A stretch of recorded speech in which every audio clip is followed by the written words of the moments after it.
diplomatic showdown is now unfolding between Moscow and Tokyo over the Kuril Islands. Japanese Ambassador Akira Muto was summoned to Russia's foreign ministry on August 18th, following Tokyo's protest over President Vladimir Putin's visit to Iturup in a tit-for-tat move by Russia. According to reports, Muto finally appeared after previously declining to attend and left the ministry after roughly 30 minutes. Our Japanese colleagues, neighbors have, of course, crossed the bounds of decency in their perfectly unacceptable statements that the President of the Russian Federation cannot visit any part of the territory of the Russian Federation. The summons came after Putin visited Iturup on August 13th, his reported first visit to the disputed island chain.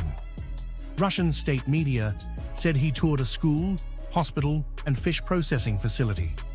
Tokyo strongly objected, with Prime Minister Sanae Takaichi calling the visit absolutely unacceptable, while Foreign Minister Toshimitsu Motegi formally reiterated Japan's claim over the southern Kuril Islands.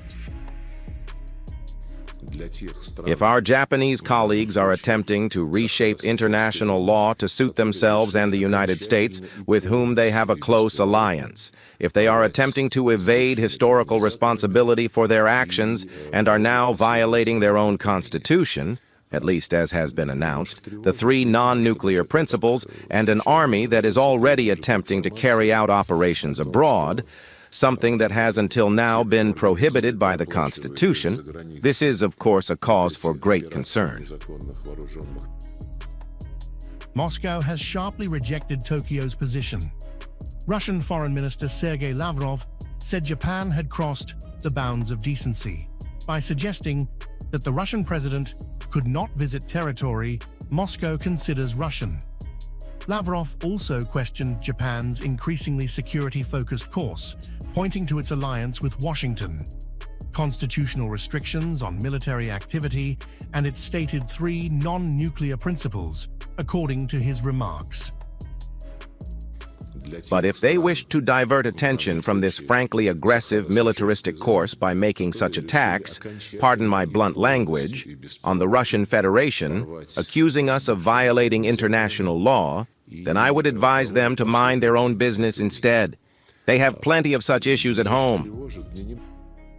The diplomatic tension intensified further over the ambassador's earlier absence.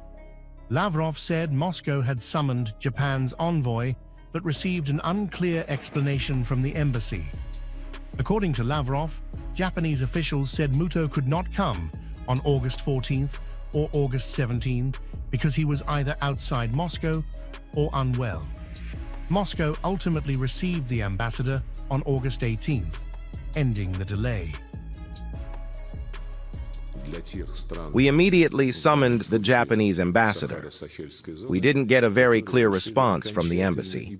They hesitated and then explained that he would be unable to come either on Friday, August 14th, or on Monday, August 17th, that is, today, because he was either not in Moscow or was feeling unwell. We never quite understood this. It is, of course, surprising, because the ambassador is renowned for his boundless energy. The dispute centers on 4 southern Kuril territories: Iturup, Kunashir, Shikotan, and the Habomai Island Group. Russia administers the islands, while Japan continues to describe them as its inherent territory. The latest confrontation now puts that long-standing dispute back in the diplomatic spotlight, with Muto's brief meeting in Moscow underscoring how sharply relations have hardened over Putin's Iturup visit.